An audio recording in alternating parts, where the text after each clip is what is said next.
Cette activité s'appelle le crépier psychorigide et va illustrer des principes de tri d'objets et quelques éléments fondamentaux de l'algorithmique.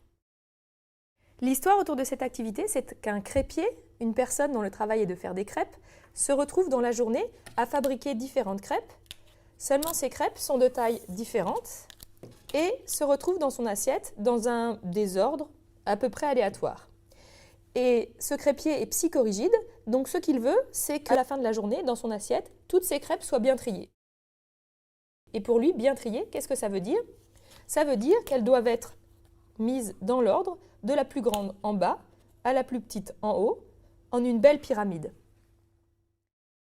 Les contraintes sont de deux types. La première, c'est que son plan de travail est occupé. Donc il n'a pas le droit de poser des crêpes à différents endroits le temps de faire son tri. Ça, c'est défendu. Une autre chose, c'est qu'il n'a pas le droit de toucher les crêpes avec ses mains. Il a envie de les vendre, il doit respecter des consignes d'hygiène.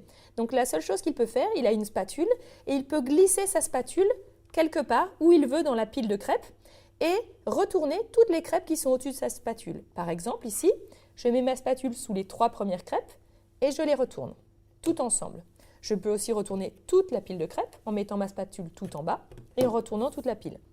Par contre, il est interdit d'attraper un morceau de la pile, de prendre une crêpe et puis de la poser par-dessus. C'est totalement interdit.